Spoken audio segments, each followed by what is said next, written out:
Hutan itu sangat penting, bukan cuma bagi Indonesia tetapi bagi dunia. Tanpa hutan kita tidak akan ada air. Tanpa hutan kita tidak akan ada udara yang bersih. Tanpa hutan kita akan kehilangan satwa seluruhnya. Jadi tanpa hutan kita tidak punya kayu bakar. Tanpa hutan kita tidak akan punya rumah. Tanpa hutan ya kita juga akan kehilangan semuanya. Akan banjir, akan longsor, dan pertumbuhan ekonomi juga akan hilang. Jadi hutan itu sebenarnya adalah bagian yang sangat penting dari adanya dunia, bukan cuma adanya Indonesia.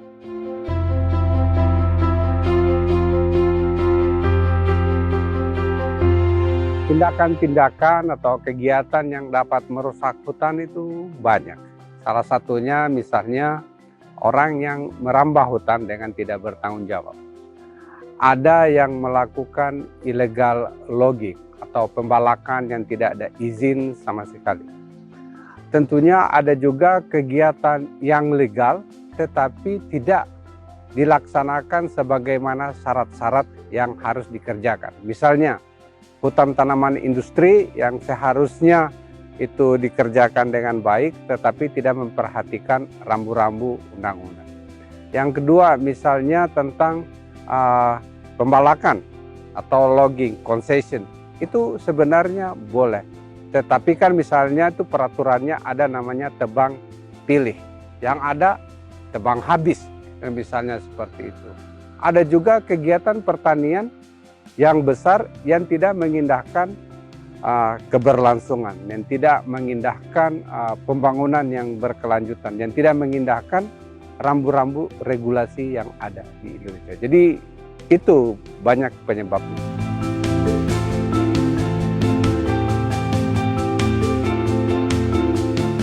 Menurut penelitian di KPK, banyak sekali memang perilaku koruptif dalam rangka pemanfaatan hutan.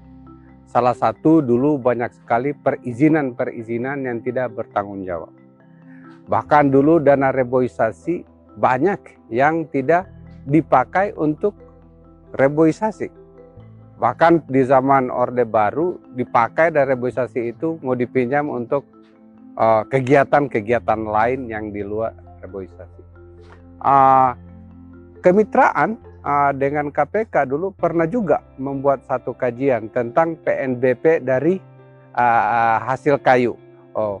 Akhirnya setelah kajian itu bisa meningkat PNBP. Ketika ini kan agak aneh, ketika hutan kita makin menurun tapi PNBP-nya makin meningkat dari sektor hutan.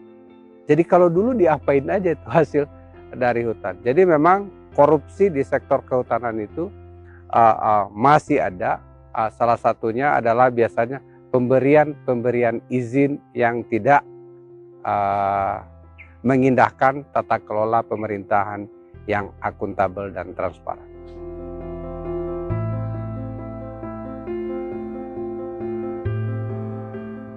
Kondisi hutan Indonesia itu terus terang sudah sangat mengkhawatirkan. Cover hutan kita makin menurun, tetapi pada saat yang sama kita juga harus mengapresiasi bahwa deforestasi kita itu, tingkat pertambahan deforestasi kita itu makin menurun. Tetapi pada saat yang sama karena kerusakan yang sudah lama berlangsung, ini hutan kita banyak yang rusak. Bahkan taman-taman nasional kita pun banyak yang dirambah.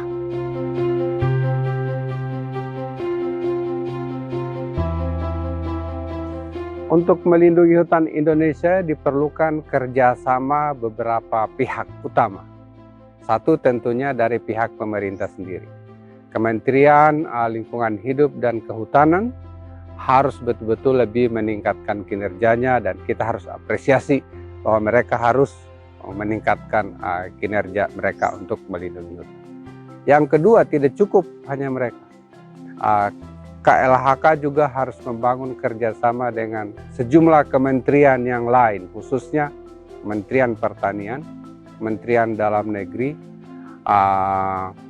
Agraria, Kementerian Agraria, dan Kementerian ESDM harus mereka bekerja sama dengan lebih erat lagi.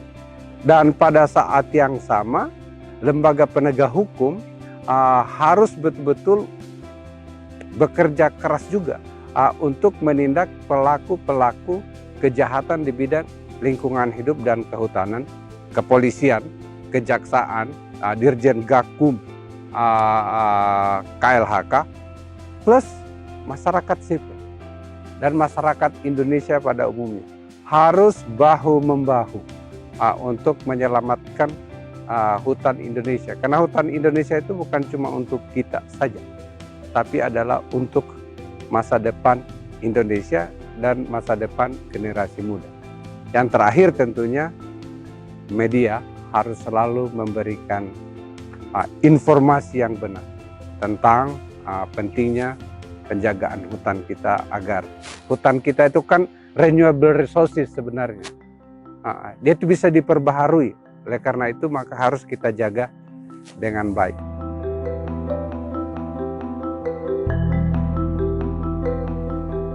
Saya pikir itu adalah satu pemikiran yang sangat baik.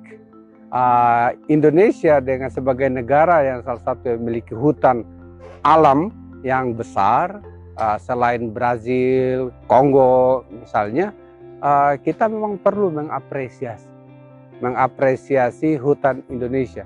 Dan salah satu cara mengapresiasinya itu dengan menerapkan Hari Hutan Indonesia agar menjadi momentum untuk selalu mengingatkan generasi, mengingatkan warga negara Republik Indonesia bahwa hutan kita adalah kekayaan negeri yang harus kita jaga ke depan. Oleh karena itu saya sangat berharap Kementerian Lingkungan Hidup dan Kehutanan mau menginisiasi atau meresmikan, atau Presiden meresmikan bahwa ada Hari Hutan Nasional.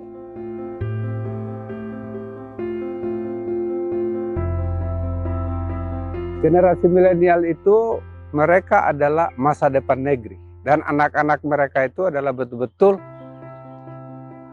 akan kehilangan kesempatan menikmati hutan Indonesia kalau milenial yang sekarang tidak ikut menjaga hutan. Apa yang mereka bisa lakukan? Satu, pergi ke hutan.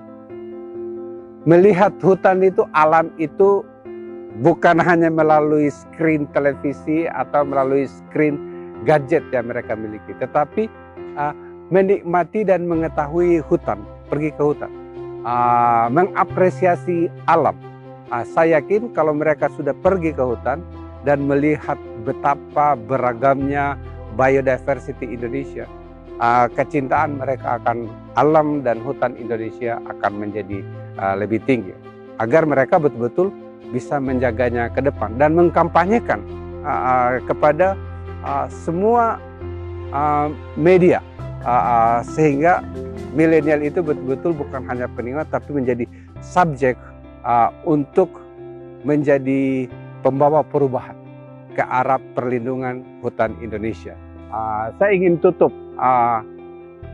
pembicaraan ini dengan mengatakan, dari dulu orang-orang luar negeri mengatakan bahwa Nusantara, Kepulauan Nusantara itu the string of emerald in Equator. Untayan menikam di Katulistiwa. Kalau hutannya sudah hilang, pasti akan menjadi untayan kerusakan di Katulistiwa. Oleh karena itu, jangan sampai hal itu terjadi. Dan milenial harus berusaha mencegah itu dan tetap mempertahankan Nusantara sebagai string of emeralds in the Equator.